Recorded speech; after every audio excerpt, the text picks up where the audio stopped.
Okay, so do a quick gear review on some gloves that I've been wearing. They're called Glacier Gloves. I first saw these on Redbeard's channel, Will Wood. He was using them as he started his PCT hike. He said he got them at Bass Pro Shop. That's where I went to find them and found them. Now this is a replacement pair that I ended up getting on Amazon because I couldn't find them in Bass Pro Shop anymore. So I can't remember. I'm trying to remember how much they cost. They're about $20. They're a synthetic here on this surface, and then it's kind of a faux leather, if you will. They're fingerless, and they're designed and that way. Now, why am I replacing them? Well, after 1,200 miles, they do get a little worn. You can definitely tell they're a little bit softer, but they're starting to fall apart here. I've got the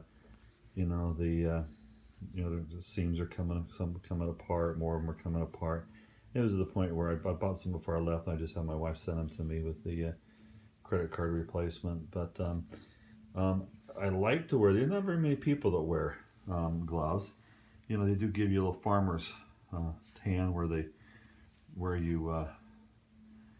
you're wearing them. But one thing I like about them is the strap on your hiking pole ends up being on this part here, so it's not rubbing against the skin on your wrist.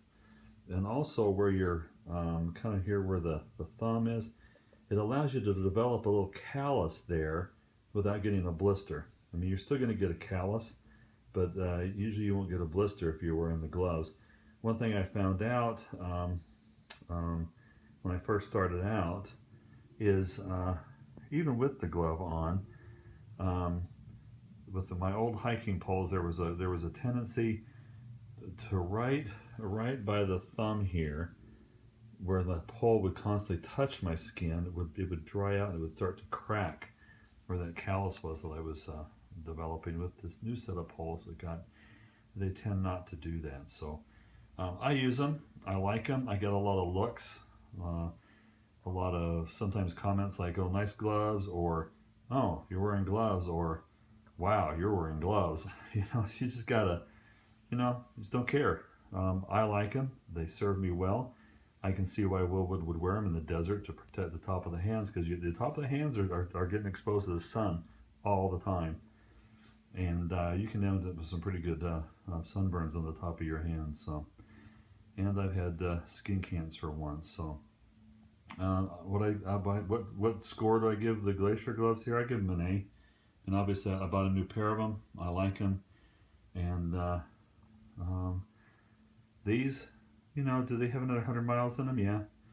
But they're pretty much gone. Now, when I first started, I would wash them, but I wouldn't dry them.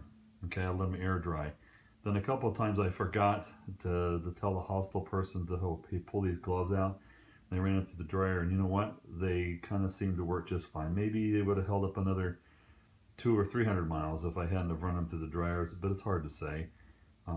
Things just get worn out when you use them. I mean, they lasted longer than a pair of hiking boots or a pair of trail runners, so I can't really complain about getting 1,200, almost 1,300 miles out of a pair of $20 gloves. All right, so give this a thumbs up.